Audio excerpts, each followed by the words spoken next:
নমস্কার, জি 24 ঘন্টায় আপনাদের স্বাগত। শুরু করছি ক্রস ফায়ার। সবার নজর ফুরফুরা শরীফের দিকে, কারণ ফুরফুরা শরীফে এই প্রথমবার সরাসরি রাজনীতি প্রবেশ করেছে।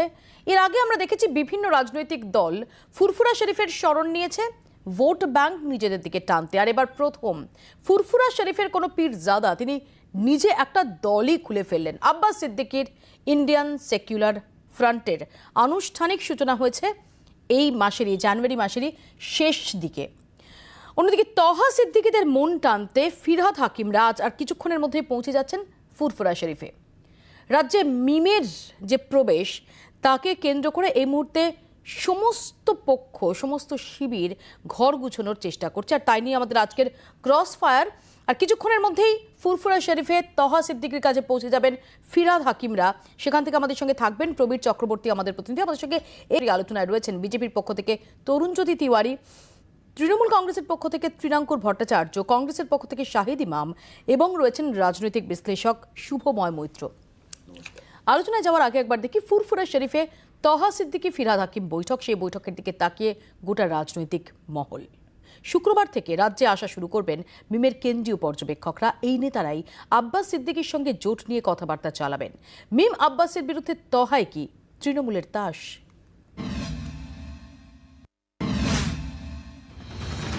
আবারও নজরে ফুরফুরা শরীফ। মঙ্গলবার ফুরফুরায় পীরজাদা তহা সিদ্দিকী ফিরহাদ হাকিম বৈঠক। ভোটের এই সব দলই ফুরফুরা শরীফে আসে। তবে রাজনৈতিক বিশ্লেষকরা বলছেন এই পরিস্থিতিতে ফিরহাদের আসা অত্যন্ত গুরুত্বপূর্ণ। তহাই তৃণমূলের হাতের তাস। বঙ্গভোটে প্রার্থী দিচ্ছে মেম। দল গড়ে ভোটে লড়তে তৈরি ফুরফুরার অন্যতম পীরজাদা আব্বাস সিদ্দিকী। এতে সংখ্যালঘু ভোটে ভাঙন নিয়ে কিছুটা চিন্তায় রাজ্যের শাসক দল। কিছুটা হলেও ড্যামেজ কন্ট্রোল করতে পারেন তহা।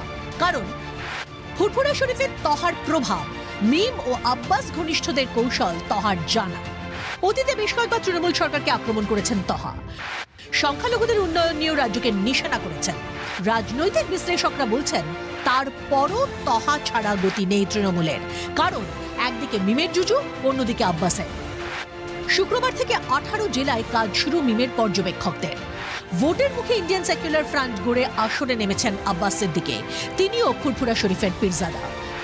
তৃণমূল ও বিজেপি বিরোধী নতুন ফ্রন্ট গড়ার সওয়াল আব্বাসের। গত 3রা জানুয়ারি ফুরফুরা শরীফে আব্বাসের সঙ্গে দীর্ঘ বৈঠক করেন আসাউদ্দিন ওয়াইসি। তবে আব্বাস মিম জোটের ঘোষণা এখনো হয়নি। শুক্রবার থেকে মিম আব্বাস কথা শুরুর সম্ভাবনা। ভাইপো আব্বাস ভোট রাজনীতিতে নেমে পড়ায় আবার তহা সিদ্দিকী খাপ্পা।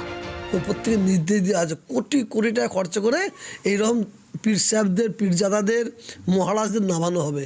তো এতে কোনো লাভ হবে না।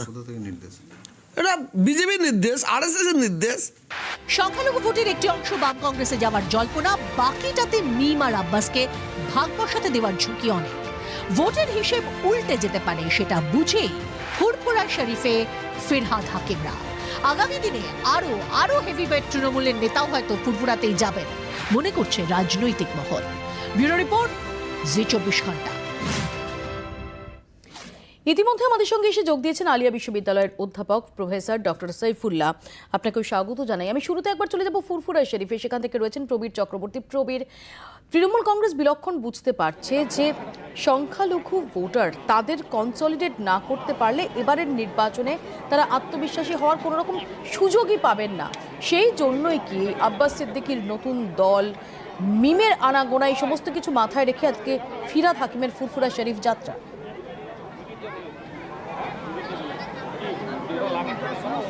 হ্যাঁ, একদমই মৌপিয়াদি একদমই সেদিকেই কিন্তু ইঙ্গিত করছে বিষয়টা, যে আর কিছুক্ষণের মধ্যে এই ফুরফুরা শরীফে এসে উপস্থিত হবেন তৃণমূলের দুই প্রথম সারির নেতা।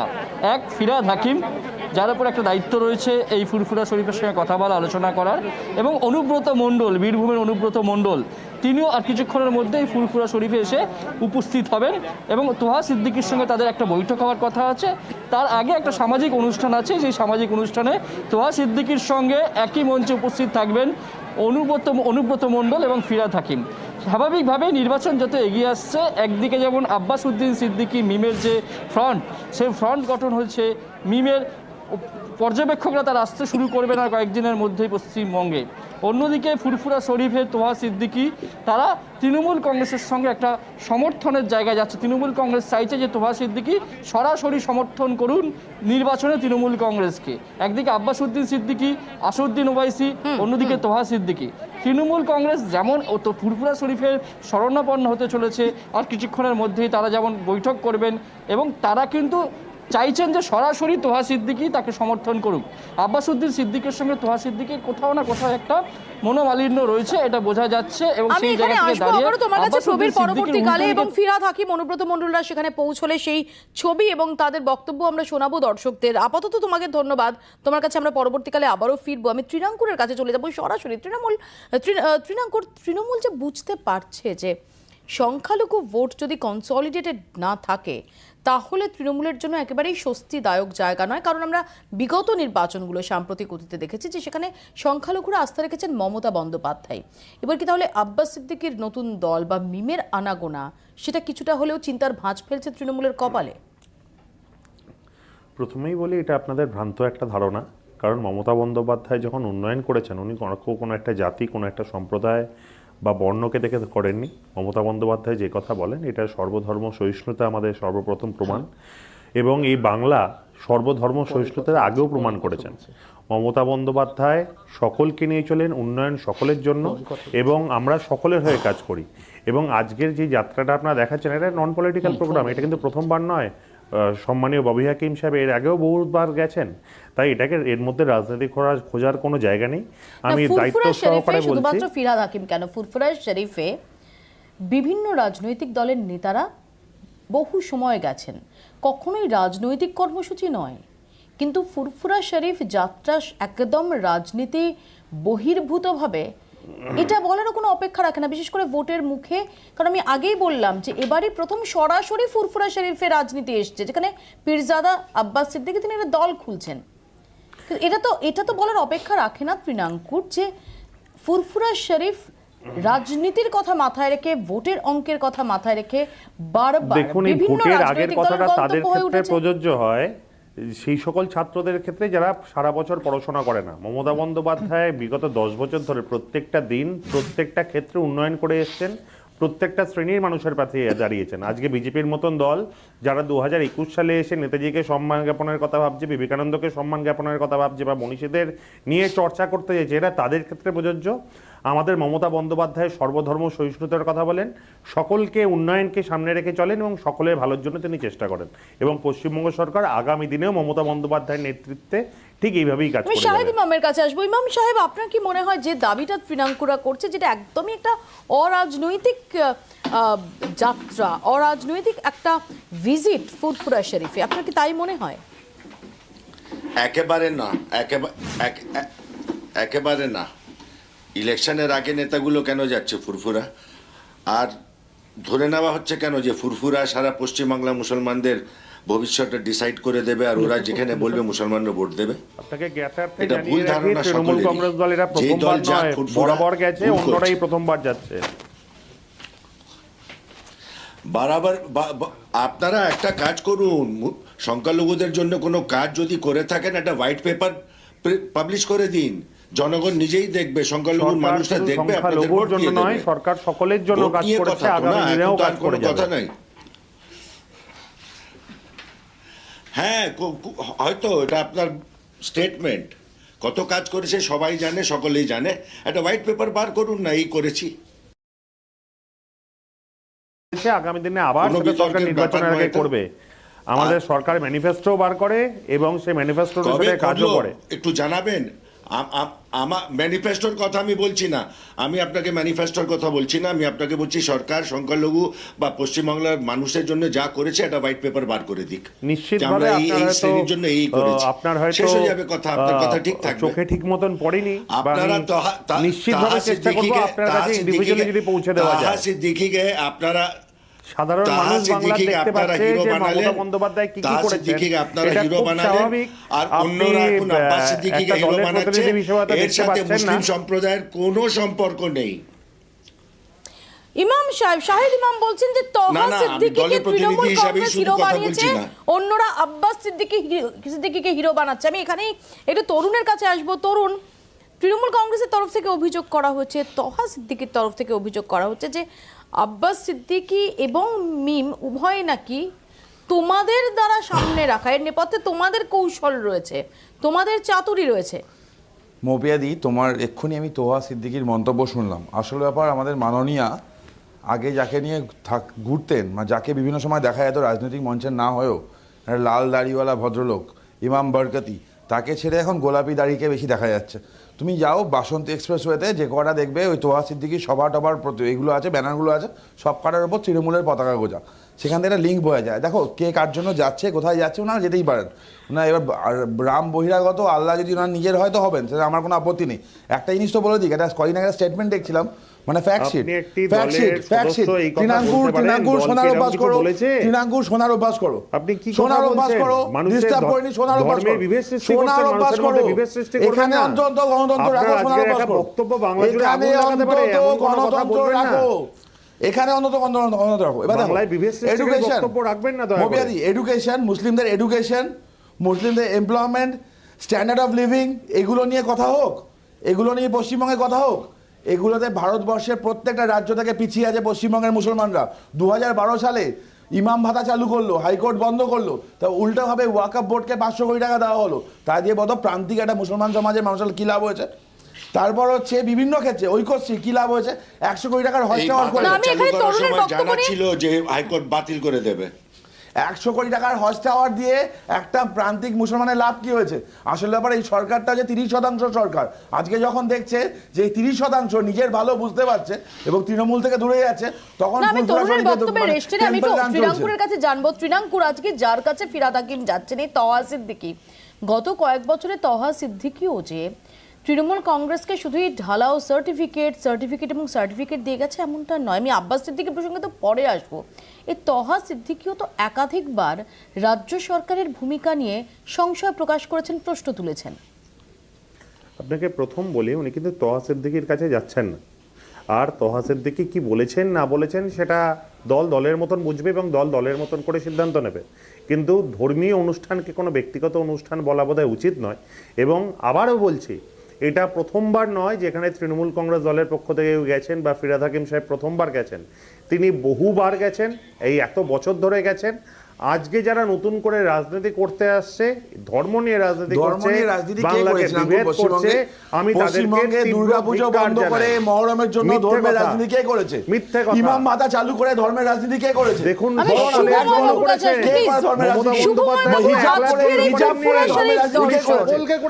নিতান্তই একটা অরাজনৈতিক, কোট আনকোট অরাজনৈতিক ভিজিট বলা যায়। দেখুন, আমি অত্যন্ত সাবধানে বক্তব্য রাখবো এই বিষয়ে, এবং সেইখানে বলতে হয়, আজকে তৃণমূল বা বিজেপি বা সিপিএম বা কংগ্রেসের প্রতিটি নেতার যদি অক্ষাংশ দ্রাঘিমাংশ দেখেন, তারা পশ্চিমবঙ্গের মধ্যে এক জায়গা থেকে অন্য জায়গা অব্দি হেঁটে গেছেন। এবার তার মধ্যে প্রত্যেকটি মানুষ যে এক জায়গা থেকে অন্য জায়গায় হেঁটে গেছেন, সেইখানে তাদের হাঁটার পথে বিভিন্ন ধর্মের বিভিন্ন মানুষ পড়েছেন, তাদের প্রত্যেকের সঙ্গে কারুর কথা হয়েছে। এবার এই বিশেষ ব্যাপারটা আলোচনা হচ্ছে কেন? এই বিশেষ ব্যাপারটা আলোচনা হচ্ছে যে পশ্চিমবঙ্গের একটা ভোটারদের যে ডিস্ট্রিবিউশন, সেটা যেমন আপনি ঠিক করতে পারতেন কার কত ওজন, তাই দিয়ে ভোটারদের ভাগ করবেন, ঠিক করতে পারতেন কার গায়ের রং দিয়ে ভাগ করবেন, সেই রকম ধর্ম দিয়েও কার কি ধর্ম সেই দিয়ে ভাগ করছেন, এবং তার নিরিখে একটা আলোচনা হচ্ছে। এবং এই আলোচনাটা রাজনৈতিক নেতারা অবশ্যই মনে করছেন এই আলোচনাটা ওয়েলকাম, না হলে এই আলোচনা হতো না। অর্থাৎ এই গোটা বিষয়টি যে সামনের 2021 নির্বাচনের সঙ্গে বিশেষভাবে জড়িত, এটা একদম পরিষ্কার। দ্বিতীয় বিষয় হচ্ছে যে এতে কার লাভ হবে বা কার ক্ষতি হবে, কিভাবে ভোটের ভাগ হবে, কিভাবে ভোট যোগ হবে, এটা মাথায় রাখতে হবে। ধর্ম সংক্রান্ত ব্যাপার নিয়ে আলোচনা করতে গেলে কোথাও যেমন যোগ হয়, সেরকম কোথাও বিয়োগও হতে পারে। সুতরাং আমার মনে হয় সামনের দিনে রাজনৈতিক দলগুলি ধর্মের ভিত্তিতে রাজনীতির কথা যখন ভাববেন, তখন তারা অত্যন্ত দায়িত্ববান মানুষ প্রত্যেকেই, তারাও খুব সাবধানে এই ব্যাপারগুলো নিয়ে ভাববেন, এবং আমাদের এই বিষয়ে আলোচনাও খুব সাবধানে করতে হবে। আমি এই প্রসঙ্গে আলোচনায় ফিরবো। আমি ডক্টর শৈফুল্লাহর কাছেও যাবো যে যতটা সংখ্যালঘু ভোটারদের মন পাওয়ার জন্য যতটা আকুতি থাকে একাধিক রাজনৈতিক দলের, তাদের জন্য যখন কিছু করার প্রসঙ্গ আসে, সত্যি সেটাই কতটা রাজনৈতিক স্বার্থ ব্যতিরেকে আসে, কতটা সত্যি তাদের সার্ভ করা হয়, কোথায় দাঁড়িয়ে রয়েছে পরিস্থিতিটা, সেটা জানার চেষ্টা করব। ছোট্ট একটা বিরতির পর ফিরছি, দেখতে থাকুন ক্রস ফায়ার।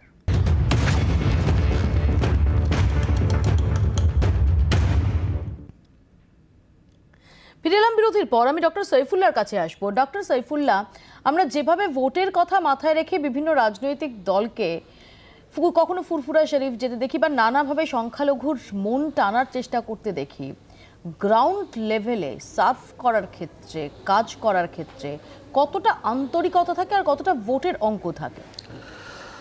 দেখুন, এটা নিয়ে তো কোনো দ্বিধার জায়গা নেই কথা বলার ক্ষেত্রে যে আমরা ভোটের বাইরে সংখ্যালঘু সমাজ, আমি বিশেষত যেহেতু মুসলিম সমাজের কথা হচ্ছে মুসলিম সমাজের কথাই বলবো, তারা কি খায়, কি পরে, কিভাবে ঘুমায়, তাদের উৎসব অনুষ্ঠান কোনো কিছু নিয়েই আমাদের রাজনৈতিক নেতাদের আলাদা করে কোনো মাথা ব্যথা থাকে বলে আমার অন্তত জানা নেই। এমনকি ওই বিশেষ বিশেষ দলের মধ্যে সংখ্যালঘু প্রতিনিধি যারা থাকেন তারাও তাদের দলের অন্দরমহলে এ নিয়ে কোনো কথা বলেন কিনা আমাদের জোর সংশয় আছে। আমাদের মনে পড়বে, আপনাদের কাছেও সেই সংবাদ পৌঁছে থাকতে পারে, সংবাদ মাধ্যমকেও আমরা পৌঁছে দেওয়ার চেষ্টা করেছিলাম যে দেখুন, একটা সময় একটা ঈদ বছরে দুবার হয়, আমরা বারবার বলেছি যে দুটো ঈদে দুবার করে 4 দিন, সম্ভব হলে 3-6 দিন ছুটি না দিলে আমাদের ভাবাবেগ আহত হয়, আমরা প্র্যাকটিক্যাল জীবনে নানান রকমের সমস্যার মধ্যে পড়ি। এইসব সমস্যাগুলোই তো আমাদের সামাজিক সমস্যা, আমাদের দৈনন্দিন জীবনের সমস্যা। সেই সমস্যাকে কিন্তু কোনোদিন আমরা সামনে আনতে পারিনি। আমি আসবো আপনার কাছে ডক্টর সৈফুল্লাহ। এখানে আব্বাস সিদ্দিকী কয়েকদিন আগেই জি 24 ঘন্টার অনুষ্ঠানেই অভিযোগ করেছিলেন যে কিছু কাজ হলেও তৃণমূল কংগ্রেসের উদ্দেশ্যে অ্যাকচুয়ালি তিনি নিশানা করেছিলেন, যে তিনি বলেছিলেন কিছু কাজ করেছে কিন্তু তার থেকেও বেশি নেতিবাচক দিক রয়েছে, এমনই অভিযোগ ছিল আব্বাস সিদ্দিকীর। শুনুন। 34 বছর বাম আমল যাবার পরে স্বাভাবিক মানুষ যখন নতুন একটা মুখ এসেছিল তখন তাদের উপরে মানুষ আস্থা করেছিল এবং মমতা ব্যানার্জি অনেক ওয়াদা করেছিলেন, 10,000 শিক্ষা প্রতিষ্ঠান, 15% সংরক্ষণ এবং জঙ্গলমহলকে হাসাবেন, নানা রকম ওয়াদা কিছু করেছিলেন এবং ওয়াকাফ এস্টেটের পুনরুদ্ধার, এরকমভাবে জল জঙ্গলের অধিকার আমার আদিবাসী ভাইদের, সেগুলো বাস্তবায়ন হয়নি। চিন্তা ভাবনা করে দেখছি ভোট নেওয়ার সময় শুধু ওয়াদা করা হয়, স্টেজে একটা কথা বলে আর ভেতরে আর এক কিছু হচ্ছে। তাই আমরা ভেবেছি যে দলিত আদিবাসী পিছিয়ে পড়া মানুষের একটা ফ্রন্ট তৈরি করে আমরা নিজেদের অধিকারের জন্য গণতান্ত্রিক প্রক্রিয়া, দেশের সংবিধান অনুযায়ী আমরা রাজনীতির প্ল্যাটফর্মে লড়াই করব। তৃণাঙ্কুর, আমি আবারও বলছি, আগেও বলেছি, আমাদের দল সর্বধর্ম সহিষ্ণু দল। আজকে অনুষ্ঠানের টপিক যেন ঘুরিয়ে এমন বোঝানো না হয় শুধু কোনো একটি সম্প্রদায়ের জন্য কাজ করা বা না করার ওপর একটা সরকার টিকে রয়েছে। আমরা আবারও বলি, মমতা বন্দ্যোপাধ্যায় সার্বিকভাবে চেষ্টা করেছেন এই সরকারকে নিয়ে এগোনোর, যখন সিপিএম গভর্নমেন্টের কয়েক কোটি টাকা ঋণের বোঝা ছিল, এবং বর্তমানে এই সরকার আসার পরও কিন্তু সরকারকে তার ন্যায্য টাকা দিচ্ছে না। যে কোনো সরকার তারা যে সংখ্যাগুরু সংখ্যালঘু দেখবেন না, এটাই এক্সপেক্টেড। আবার এটাও তো ঘটনা যে বিরোধীরা মাঝে মাঝেই নিশানা করেছে তৃণমূল কংগ্রেসকে। ইনফ্যাক্ট 2019-এর লোকসভা নির্বাচনের ফল ঘোষণার পর তার বক্তব্য, তার প্রেস কনফারেন্স, তার একাধিক মন্তব্যকে কেন্দ্র করে বিরোধীরা অভিযোগ করেছেন সেখানে তার সরকারের ভূমিকা, সেটা কি তাই নিয়ে প্রশ্ন উঠেছে। এটাও তো ঘটনা। দেখুন, বিরোধীদের কাজ বিরোধিতা করা, তাদের কোনো বাংলার উন্নয়নকে নিয়ে বা সার্বিক উন্নয়নকে নিয়ে তাদের কোনো চিন্তাভাবনা নেই। আজকে একটা দল আছে বিজেপি, যারা বাংলাকে জয় নয় বাংলাকে দখল করতে চাইছে, আর একটি দল কথা বলি। সার্চার কমিটি রিপোর্টের পর থেকে 2016 পশ্চিমবঙ্গে মুসলমান জনসংখ্যা হচ্ছে প্রায় 27%, হচ্ছে 2011 সেন্সাসে। সেখানে গভর্নমেন্ট জব আছে 5.73%। Status of Muslim in West Bengal report 2014, সেখানে মুসলিমদের দুরবস্থা দেখানো হয়েছে। অমর্ত্য সেন, তরুণ জয়ী তিওয়ারি অশিক্ষিত হতে পারে, অমর্ত্য সেন তো শিক্ষিত একজন। দাঁড়ান, সবই বলবো, শোনার অভ্যাস করুন। এখানে অন্তত সহিষ্ণুতা বজায় রাখুন, শোনার অভ্যাস করুন। অমর্ত্য সেন বলেছে ওয়েস্ট বেঙ্গলে মাত্র 1% মুসলিমরা চাকরি করে। 1% ওয়েস্ট বেঙ্গলের মুসলিমরা হচ্ছে ইকোনমিক্যালি মোর ডিপ্রাইভড, পুরো ভারতবর্ষের মধ্যে সব থেকে খারাপ। আমি বলছি না, আমি তরুণ জয়ী তিওয়ারি বলছি, অমর্ত্য সেন বলছেন। অমর্ত্য সেনের রিপোর্ট, আমার রিপোর্ট না, তৃণাঙ্কুর তোমার দিদির রিপোর্ট না, এটা অমর্ত্য সেনের রিপোর্ট। বিভিন্ন স্ট্যাটাস রিপোর্ট তাই বলছে, বিভিন্ন সংস্থার রিপোর্ট বলছে। আপনি তুমি খবরে দেখে আমাকে নাও, একটা link পড়াশোনা দেখান, করো please, একটু। আপনি খালি please পাঠান। দিদি করলে তো হবে না, Please পাঠান। পড়াশোনা করতে হবে। আপনাকে বলছি, খালি please দিদির নাম পাঠান। করতে আপনাকে হবে না, প্রশ্ন করছি, পড়াশোনা একটা করো। প্রশ্নের উত্তর দিন। সার্চার কমিটি রিপোর্ট দেখো, 2011 সালের আগে সার্চার সংখ্যাটা কোথায় কমিটি ছিল? রিপোর্ট দেখো, 2011 সাল আজকে থেকে আমি আসবো, শাহিদ ইমাম কিছু বলছেন, ইমাম সাহেব, please। আমি ইমাম সাহেবকে, ইমাম সাহেব। প্র্যাকটিক্যাল পজিশন দেখো না। সরকার কোন তোমরা জায়গায় নিয়ে বলেছো গেছে? আসবো, ইমাম সাহেব। একটা কমিউনিটি দুধ দেওয়া গরু, আপনার হিসাবে মাননীয়া খালি তোষণ করে গেছে। মৌপিয়া, আমি শুনে অবাক হয়ে যাচ্ছি যে বিজেপি আজকে সংখ্যালঘুর কথাগুলো বলছে। ইউপিতে একজনকে টিকিট দিল না, পার্লামেন্টে টিকিট দেবে না, এখানে এলেই আমরা মুসলমানদের ভাগিয়ে দেবো, এইসব যেই পার্টি বলে, যার পার্টির প্রেসিডেন্ট বলে, তার একটা স্পোক্স পার্সন বসে আজকে মুসলমানদের কথা চিন্তা করছেন। এটা তো অবাক হয়ে গেছে। সূর্য অন্য দিক দিয়ে উঠছে আজকাল বোধহয়। ইমাম সাহেব, আর মুসলমানদের কথা election চিন্তা এসছে করছি এখন। না, আমি এটা তো ভারতবাসীর কথা আসাম চিন্তা নয়, করছি। ওনারা বিভাজনের এটা কথা পশ্চিমবঙ্গ। ভারতবাসীর কথা চিন্তা করছি, প্র্যাকটিক্যাল পজিশন যেটা আপনার বলা না, উচিত না, ছিল, আপনি তাহলে- আপনি আপনি বলেন তাহলে না। মুসলিম যেটা করবেন না। আপনার বলা উচিত সেটা আপনার আপনি কোনো বলেন অধিকার না। নেই মুসলিম কোন মুসলিম স্বার্থে করার। বলেন না আপনি জানবেন। ইউপিতে গিয়ে দেখুন কি আপনি হচ্ছে। মুসলিম সমাজের প্রতিনিধি হয়ে ইউপিতে গিয়ে যেটা দেখুন। আপনার বলা সেটা আপনি আরে, বলেন না। ইউপিতে সেটা গিয়ে আমি দেখুন, বলছি। একজনকে সেটা আপনারা আমি টিকিট বলছি। দিলেন না। সেটা আমি একটা বলছি। টিকিট তো আপনাকে যেটা দেওয়ার আমার- ক্ষমতা আপনার নেই। বলা উচিত। সংখ্যালঘুদের সেটা আপনি আপনারা কি বলছেন না। বলবেন? আপনি কেন ওনাকে মুসলিম বলে যেটা ব্যাখ্যা আপনার করতে বলা চাইছেন? উচিত আপনি বলেন না। ক্ষমা চান প্রকাশ্যে। আপনি কেন ওনাকে মুসলিম বলছেন? উনি একটা দলের প্রতিনিধি। একটা মুসলিম সমাজের আজকে মানুষকে মুসলিম বলা বিজেপির যাবে এই না। চক্রান্ত, একটা এটা মুসলিম ভিন্ন সমাজের মানুষকে চক্রান্ত, মুসলিম বলা যাবে না। এটা মানুষকে মানুষ বলা বলে যাবে রাখে না। না। তোমাদের এটা কাছে হিন্দু না, না, উনি ক্ষমা তোমাদের চাইবেন কাছে না। শিখতে উনি হবে। ক্ষমা চাইবেন না। বিভাজন তোমাদের কাছে আরে, শিখতে ওনার হবে। ক্ষমা চাইবার- আজকে ধর্মীয় এই কারণে বিভাজন রাজনৈতিক করবে। দলের- আরে না, উনি ক্ষমা চাইবেন না, আমি তো জানি ক্ষমা চাইবেন না। তোমাদের জায়গা হবে না। যোগী আর মোদির ফলোয়ার ক্ষমা চেয়ে নেবে, তাহলে কিষানের চাষিদের কাছে তো, ফার্মারদের কাছে তো মোদি ক্ষমা চেয়ে নেবে। উনি কোনোদিন ক্ষমা চাইবেন না। ছোট্ট একটা আমি- বিরতি আমাকে তার আগে নিতে হচ্ছে, বিরতির পর ফিরে আসছে। কিন্তু এত আলোচনা, এত চর্চা হচ্ছে কেন? কেন হঠাৎ করে মিম এই আলোচনায় প্রাসঙ্গিক হয়ে পড়লো? তার প্রেক্ষাপটটা কি? ছোট্ট একটা বিরতির পরে প্রসঙ্গ নিয়ে আলোচনায় ফিরছি, দেখতে থাকুন ক্রস ফায়ার।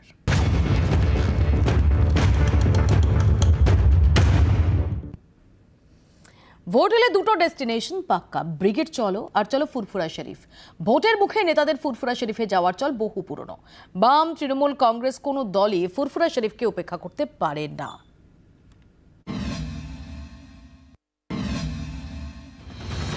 আবারও নজরে ফুরফুরা শরীফ। মঙ্গলবার ফুরফুরায় পীরজাদা তহা সিদ্দিকী, ফিরহাদ হাকিম বৈঠক। ভোট এলে সব দলই ফুরফুরা শরীফে আসে।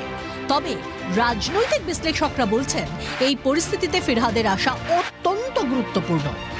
তহাই তৃণমূলের হাতের তাস। বঙ্গভোটে প্রার্থী দিচ্ছে মেয়ে। দল করে ভোটে লড়তে তৈরি ফুরফুরার অন্যতম পীরজাদা আব্বাস সিদ্দিকী।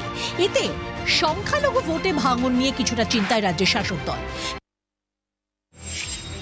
কেউ কেউ বলেন রাজ্যের সংখ্যালঘু ভোটের পাওয়ার সেন্টার, তাই ভোটের মুখে ছোট বড় নেতাদের ফুরফুরা শরীফে আসাটা মাস্ট।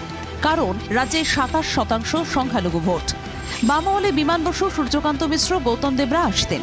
2015তেও এসেছেন।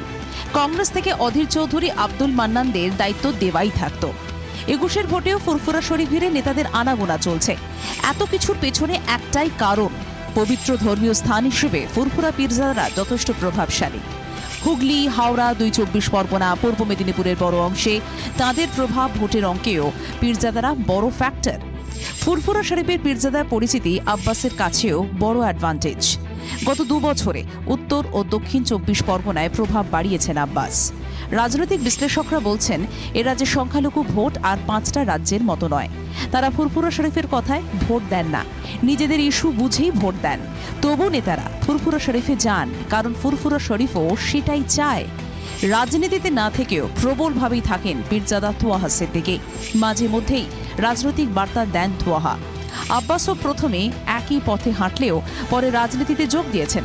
তাতেই ফুরফুরা সমীকরণ পাল্টে গিয়েছে। ভাইপো আব্বাসকে চ্যালেঞ্জ করছেন পীরজাদা তোয়াহা। মি ও সিপিএম আব্বাসের জোটের সঙ্গে। জোটে আগ্রহী তোয়াহাকে পাশে চাইছে তৃণমূল। ফুরফুরা রাজনীতিতে না থেকেও রাজনীতিতে ছিল, এখন রাজনীতিতে থেকেও রাজনীতিতে আছে। তবে তার প্রভাব কতটা, সেটা হাতে কলমে এখনই হয়তো বোঝা সম্ভব নয়। ব্যুরো রিপোর্ট, জি 24 ঘন্টা। আমি শুভমী মৈত্রের কাছে আসবো। শুভমী বাবু, একটু সমীকরণটা যদি বুঝে নেওয়ার চেষ্টা করি, যে একদিকে মিম, পীরজাদা আব্বাস সিদ্দিকীর নতুন দল যে মিমের জন্য দরজা খোলা রাখছে, এই বার্তা তিনি স্পষ্ট করেছেন। অন্যদিকে বাম কংগ্রেস জোটের তরফ থেকেও আব্বাস সিদ্দিকীর জন্য একটা ফিলার সবসময় রাখা হচ্ছে। এরকম প্রেক্ষাপটে দাঁড়িয়ে তহা সিদ্দিকী ফ্যাক্টর, এবং Furfura Sharif as a whole Furfura Sharif কত আসনে বা কতটা জায়গায় সত্যি কতটা প্রভাব বিস্তার করতে পারে, একটু আপনার কাছে যদি ইকুয়েশনটা বোঝার চেষ্টা করি। একদম, এই ইকুয়েশন গুলো যখন বোঝার চেষ্টা হয়, এগুলো তো একদম 2+2=4 অঙ্ক নয়, ফলে আমাদের অন্য জায়গা থেকে দেখে শেখার চেষ্টা করতে হয়। সেই কারণেই প্রথমে একটু বিহারের কথা বলেন।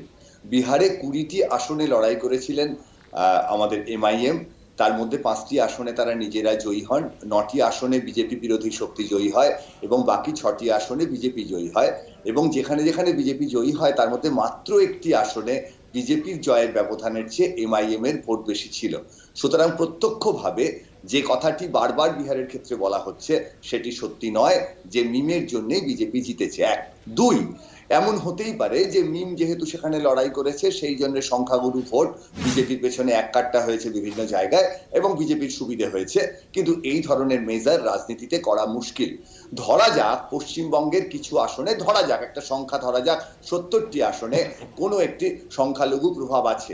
আমার মনে হয় যারা শিক্ষা আছে, যাদের যাদের চেতনা আছে, তারা কখনোই সংখ্যাগুরু সংখ্যালঘু ভেবে তো ভোট দেন না, তারা সমাজ সকলের উন্নয়ন এগুলো নিয়েই ভাবেন। কারণ আমার তো এই প্রশ্ন আসতেই পারে যে ফুরফুরা শরীফে সামনের জয়েন্ট এন্ট্রান্স পরীক্ষার 11-12 ক্লাসের অঙ্ক করানোর জন্য একটা বিশেষ কোচিং সেন্টার খুললে কেমন হয়? এই ধরনের আলোচনা তো রাজনৈতিক নেতারা সবসময় করতে যাচ্ছেন এমন নয়। ভালো করে পদার্থবিজ্ঞান পড়ানোর কথা তো সেখানে আলোচনা হচ্ছে না। ফলে এইখানে অবশ্যই রাজনীতির সঙ্গে সম্পর্ক আছে এবং এইখানে সংখ্যালঘু ভোটের বিভাজন অবশ্যই প্রত্যক্ষ এবং পরোক্ষভাবে যারা সংখ্যাগুরু ভোটের উপর নির্ভরশীল তাদেরকে সুবিধে করে দিতেই পারে। আমি ইমাম সাহেবের কাছে আসবো এখানে, যেহেতু বিহারের প্রেক্ষাপটটা তুলে ধরলেন শুভময় বাবু, যে বিহারের সঙ্গে যদি আমরা দেখি বাংলার একটা তো এই মুহূর্তে দাঁড়িয়ে মৌলিক ডিফারেন্সও আছে ইমাম সাহেব। কারণ আমি বলছি এই প্রশ্নটা আপনাকে করছি তার কারণ হচ্ছে যে বাম কংগ্রেসও একই রকমভাবে, বিশেষ করে মুর্শিদাবাদ মালদায় তো কংগ্রেস ভীষণভাবেই এই সংখ্যালঘু ভোটের দিকে তাদের নজর রেখেছে। আমার এখানেই প্রশ্ন যে বিহারে এই গোটা ইকুয়েশনটা হয়েছে আমরা জানি, কিন্তু একই সঙ্গে মনে রাখতে হবে যে বিহারে বিজেপি বা এনডিএ তারা এর আগেও ক্ষমতায় এসেছে, অর্থাৎ সেখানে তারা টেস্টেড, কিন্তু পশ্চিমবঙ্গের সংখ্যালঘু মানুষ এখনো অবধি একটা বড় অংশ তারা বিজেপিকে এই মুহূর্তে ভীষণ আনওয়ান্টেড ভাবে বলে রাজনৈতিক মহল মনে করে। সেখানে দাঁড়িয়ে কি আসলে মিমি আসুক বা আব্বাস উদ্দিন সিদ্দিকী আসলে ভোটটা আরও বেশি করে কনসলিডেটেড হওয়া এখনো অবধি অপেক্ষাকৃত যারা শক্তিশালী অর্থাৎ তৃণমূল কংগ্রেস তাদের দিকে সেই সম্ভাবনাটাই বেশি নয়? আমার মনে হয় যে পশ্চিমবাংলায় মিমের কোনো ইফেক্ট পড়বে না। প্রথমেতে ওনাদের কোনো ইউনিট নেই এখানে, আর আব্বাস সিদ্দিকী আনচার্টার্ড টেরিটরিতে পা দিচ্ছেন। ওনার পায়ে বল আসুক, গোল করতে পারেন উনি, ক্ষমতা রাখেন কিনা সেটা দেখা হবে। এখনো তো উনি তো মাঠে নামেননি কোনোদিন। এটা নিয়ে আব্বাস সিদ্দিকীকে আমি বললাম না, তাহা সিদ্দিকীকে তৃণমূল নেতা মানে সভাগুলোতে ভিড় হওয়া আর ভোট দুটো আলাদা। আর আসাদুদ্দিন ওওয়াইসি আজ পর্যন্ত পশ্চিমবাংলায় একটা ইউনিট করতে পারেননি। বিহারের ইকুয়েশন পশ্চিমবাংলার ইকুয়েশন আকাশ পাতাল তফাৎ, স্পেশালি ল্যাঙ্গুয়েজের। উনি এখানে এসে কিছু এমন একটা ইফেক্টিভ কিছুই করতে পারবেন না। এই তৃণমূল ভয় পেয়ে যাচ্ছে অকারণে, ভয় পেয়ে যাচ্ছে, কোনো কাজ করেনি। ওরা ভাবছে যে ওরা যদি চলে আসে সংখ্যালঘু ইস্যু যদি তুলে দেয় তাহলে তৃণমূল সবসময় তো সেকুলার পার্টিগুলো ভোট ব্যাংক হিসাবে ইউজ করেছে, কংগ্রেসও ইউজ করেছে। আমি কংগ্রেস করি কিন্তু বলতে হচ্ছে আমাকে, এই যে সংখ্যালঘুদের ভোট ব্যাংক এটা বিজেপি পরিষ্কার করে দিয়েছে ইউপিতে, যে ওরা মুসলমানদের ওপর কোনো আস্থা রাখে না, বিশ্বাস রাখে না, টিকিট দেবো না, কোনো জায়গায় কোনো স্থান দেবো না। পশ্চিমবাংলা বিজেপিতে কোনো মুসলমান নাম দেখবেন না আপনি, কোনো জায়গায় কোনো স্থানে মুসলমানদের ওরা দেবে না, যেটা এক্ষুনি 2 মিনিট আগে মুসলমান করতে শুরু করে দিল। এটা এই চরিত্রটা। কিন্তু তার মানে এটা নয় যে মুসলমান ভোটগুলো ফুরফুরা শরীফের বলাতে এক কাটটা তৃণমূলের দিকে চলে যাবে বা বাম আর কংগ্রেসের দিকে চলে যাবে। পশ্চিমবাংলার মুসলমান আর বিহারের মুসলমানের অ্যাপ্রোচ টু লাইফ খুব ডিফারেন্ট। আমি আগে একটা স্ট্যাটিস্টিক্যাল ডিফারেন্সটা দিই। উনি একটা স্ট্যাটিস্টিক্স দিলেন, তার হিসাবটা আমি একটা দিই। আর তেলেঙ্গানার ক্ষেত্রে মাত্র 8টা আসনে সে প্রার্থী দিয়েছে মিম, কিন্তু মহারাষ্ট্রের ক্ষেত্রে 60খানা আসনে প্রার্থী দিয়েছে। আপনাকে সিটগুলোর নাম বলছি, এটা নজর দেবেন। Sangola seat, Chandivali seat, Nagpur central, Pune cantonment, Paithan, Nanded north, Kamthi, Kurla, Kalina ইত্যাদি বেশ কিছু সিটে আজকে এই মিমের প্রভাবে বিজেপি বা বিজেপির সঙ্গে থাকা দল জিততে সাহায্য হয়েছে। আজকে মিমের বাংলায় বা এদের কিন্তু কোনো গ্রহণযোগ্যতার জায়গা নেই। কেউ কাজ করে, মাননীয় মমতা বন্দ্যোপাধ্যায় তো কাজ করেছেন, তো মুসলিম সম্প্রদায়ের জন্য উনি কাজ করেছেন বলে বিজেপির মতন দল যে নয়, মুসলমান সম্প্রদায়ের জন্য আমি এই কাজগুলো করেছি। তৃণমূল এই কনফিডেন্সটা রাখছে না কেন? তৃণমূলের এই কনফিডেন্সটা নেই কেন? 100 কোটি টাকার হজ যে মমতা ব্যানার্জি এত বড় সেকুলার ফটোগ্রাফ সারা পশ্চিমবাংলায় তৃণমূল রাখছে না কেন? ইমাম বাধা দিয়ে ভয় পেয়ে যাচ্ছেন কেন? লাভটা হয়েছে আনএডেড মাদ্রাসার জন্য কিছু হয়েছে দেখা, মাদ্রাসা টিচারদের উপর লাঠি চার্জ করলো কয়েকদিন আগে, মাদ্রাসা টিচারদের উপর কয়েকদিন আগে লাঠি চার্জ করলো। এরা বলছে এরা সংখ্যালঘু ভোট চায়।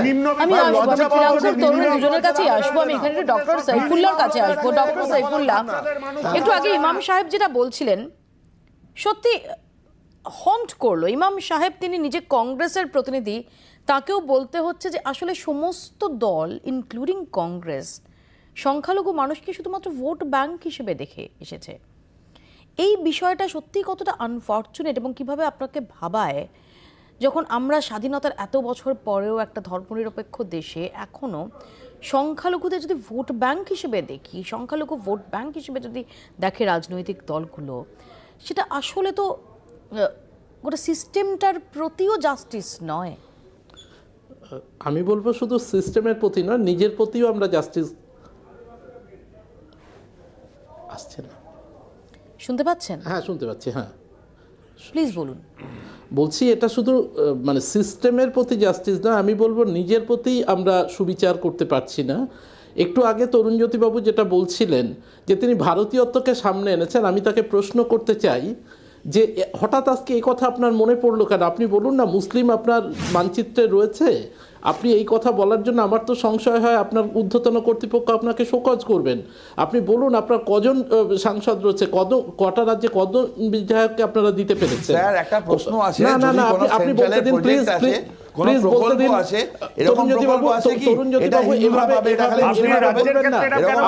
আপনি কথা বলেছেন, আমি শুনেছি, আপনি কথা বলেছেন, আমি শুনেছি, আপনি সংসদীয় গণতান্ত্রিক বিষয় হন, আপনি আমাকে আমার কথা বলতে দিন, আপনি আমার কথা বলতে দিন। আপনি যখন বলেছেন আমি কোনো কথা উত্তর করিনি আপনার, একটু থামুন প্লিজ, এই দায়িত্ববোধটা নিন। যে কথাটা বলতে যাচ্ছিলাম আপনাকে শেষ করতে দেবেন না, আমাকে আমার কথাটা শেষ করতে দিন, আপনি আপনার কথা নিশ্চয়ই বলবেন। তো যে কথা বলছিলাম যে ভারতীয়ত্বই তো আমাদের সাধনা, সেই সাধনার পথে যারা প্রতিবন্ধকতা তৈরি করেন তারা দেশের শত্রু, দশের শত্রু। শাহিদ সাহেব ঠিকই বলেছেন, কেউ আমরা পারেনি বলেই আজ এই সংকটটা তৈরি হয়েছে। ফুরফুরা শরীফ পবিত্র ধর্মক্ষেত্র, সেখান থেকে উঠে আসছে রাজনীতি, তাদেরকে রাজনীতির ময়দানে নামতে হচ্ছে। এটা দুর্ভাগ্যজনক সত্য, কিন্তু এটা বাস্তব। আমি আসবো এই প্রসঙ্গে আলোচনা, একটা ছোট্ট বিরতি আমাকে তার আগে নিতে হচ্ছে। বিরতির পর ফিরে আসছি, দেখতে থাকুন ক্রস ফায়ার।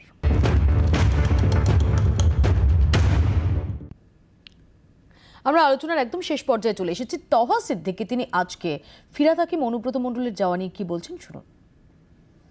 ভারত স্বাধীন হবার পর থেকে যে ইলেকশন হয়েছে, সিপিএম, কংগ্রেস, তৃণমূল উন্নয়নকে নিয়ে সামনে রেখে উন্নয়নের কম্পিটিশন। সিপিএম বলছে আমরা উন্নয়ন করেছি, কংগ্রেস বলছে আমরা করেছি, তৃণমূল বলছে আমরা উন্নয়ন করেছি। পাবলিক যাকে দেখেছে, উন্নয়ন দেখেছে, তাকে ভোট দিয়েছে। আর বাংলার শান্তির জন্য যারা মানুষের কাছে গেছে তাদের ভোট দিয়েছে। 2021-এ যে ভোটটা হবে, আমি বলতে পারি 2021-এর ভোটটা হবে সাম্প্রদায়িকের বিরুদ্ধে ভোট হবে, উন্নয়নের পক্ষে ভোট হবে। সাম্প্রদায়িকতার বিরুদ্ধে ভোট হবে, উন্নয়নের পক্ষে ভোট হবে।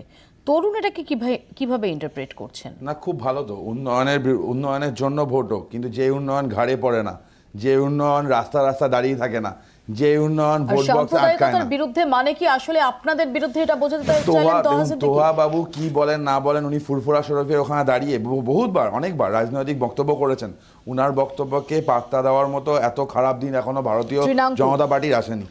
তা ঠিকই বলেছেন, ওনারা আসেনি। দিলীপ ঘোষকে পাত্তা দিতে হবে, যে গরুর দুধে সোনা পায় এবং যে বিভিন্ন সময় ভুলভাল বক্তব্য রাখে। আসলে বিজেপি দলটার কোনো স্ট্যান্স নেই, এরা নিজেরাই জানে না। ভুলভাল বক্তব্য এরা কখনো শুনলে হিন্দুর মমতার মধ্যে ডিভিশন বক্তব্য করছে, শুনতে কখনো হয় তো। মুসলমানের করছে, কখনো খ্রিস্টানের করছে, কখনো হিন্দুর বিভিন্ন সম্প্রদায় জাতি উপজাতির মধ্যে করছে। বাঙালি মানুষ এদেরকে রিজেকশন করেছেন। পশ্চিমবঙ্গের মুখ্যমন্ত্রী মমতা বন্দ্যোপাধ্যায় সার্বিক উন্নয়নের কাজ করছেন। দুয়ারে সরকার হিন্দু, খ্রিস্টান, মুসলিম দেখছে না। আজকে সবুজ সাথীর সাইকেল কোনো ধর্ম দেখছে না।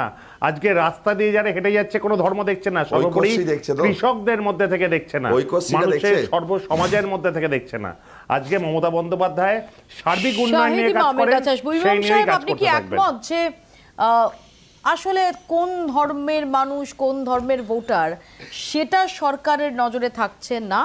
সরকার সার্বিকভাবে একটা ইনক্লুসিভ ওয়েতে উন্নয়ন করছে এ রাজ্যে। আপনি একমত? ইনক্লুসিভ ওয়েতে তো উন্নয়ন করছে না সরকার। সরকার দেখুন, মমতা ব্যানার্জির কতগুলো স্কিম আনলো, সেটা জেনে শুনে নিয়ে এসেছিল। ইমামেদের ভাতার স্কিমটা সবাই জানতো যে হাইকোর্ট এটা রিজেক্ট করে দেবে, আলটিমেটলি যেতে হবে ওয়াকফ বোর্ডে।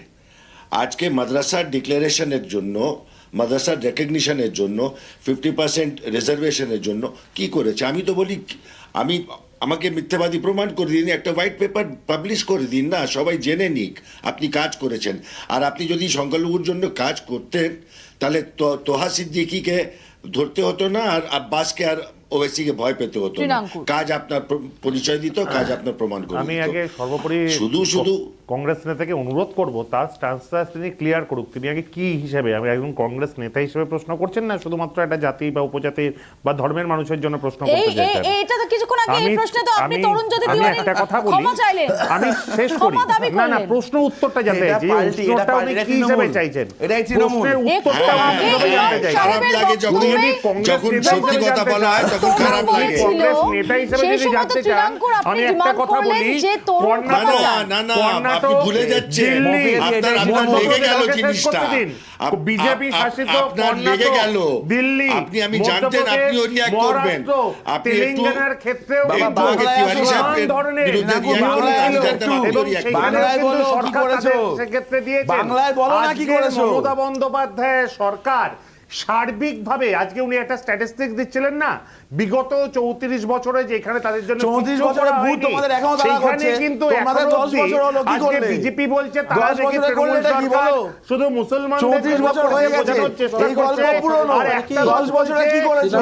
ইমাম ভাতা জিজ্ঞাসা রাখতে পারি, ওই ওয়াকফকে টাকা দিয়েছো, মুসলমান সম্প্রদায়ের জন্য করেছো সময় প্রান্তিক মুসলমান সম্প্রদায়ের ত্রিনন্দবাবু 1 মিনিট একটু শুনুন। আপনাকে ত্রিনন্দবাবু একটু শুনুন, আমরা মমতা বন্দ্যোপাধ্যায় কি করেছেন, এত উন্নয়নের কথা বলছেন, আমাদের কথা একটু শুনুন, জিজ্ঞাসাটা রাখতে দিন। খুব সংক্ষেপে প্লিজ, আমাকে শেষ করতেই হবে। বলছি যে সম্প্রতি পিএসসির মাদ্রাসায় নিয়োগে 12 জনের মধ্যে 12 জনকেই অমুসলিম দেওয়া হচ্ছে, 11 জন বাংলাতে, 12 জনের মধ্যে 11 জনকে অমুসলিম দেওয়া হচ্ছে বাংলাতে। এটা কোন ভিত্তিতে? একটা মাদ্রাসা, আপনারা যদি একটা জাতির উন্নতি চান, তাহলে সেখানে মাদ্রাসায় 12 জনের মধ্যে 12 জন অমুসলিম শিক্ষক নিয়োগ করেন আর বলেন যে আমরা উন্নতি চাইছি, আমরা উন্নতি করছি। এই মিথ্যাচার একদম শেষ, ক্রস ফায়ার আমাকে এখানেই শেষ করতে হবে। আমাদের নজর থাকবে ফুরফুরা শরীফের দিকে, আমাদের নজর থাকবে সত্যি মিম বা আব্বাস সিদ্দিকীর ইন্ডিয়ান সেকুলার ফ্রন্ট বা তহা সিদ্দিকীর ইকুয়েশন ভোটের অঙ্কে কতটা প্রভাব ফেলে না ফেলে। কিন্তু সবকিছুর উপর উঠে আমাদের একটা প্রার্থনা থাকবে যে একটা ধর্মনিরপেক্ষ দেশে যেন সত্যি সত্যি রাজনীতি বা উন্নয়ন কোনোটাই ভোট ব্যাংকের নিরিখে বা ভোট ব্যাংকের হিসেবে না হয় না, উন্নয়ন সেটা সার্বিক হোক এবং সংখ্যাগুরু সংখ্যালঘু সব সম্প্রদায়ের মানুষ যাতে একই রকমভাবে এই রাজনীতির যে অঙ্গনটা রয়েছে বা যে সরকারি সুবিধে জায়গাগুলো রয়েছে সেগুলো পান। শুধুমাত্র কোনো সম্প্রদায় বা গোষ্ঠীকেই যেন ভোট ব্যাংক হিসেবে কোনো দল বিচার না করে, তাহলে কিন্তু এভাবেই বারবার বিভিন্ন রাজনৈতিক দলকে ভোটের মুখে ছুটে ছুটে যেতে হবে নানান ধর্মস্থানে। আপাতত ক্রসফায়ার এখানেই শেষ করছি, দেখতে থাকুন জি 24 ঘন্টা।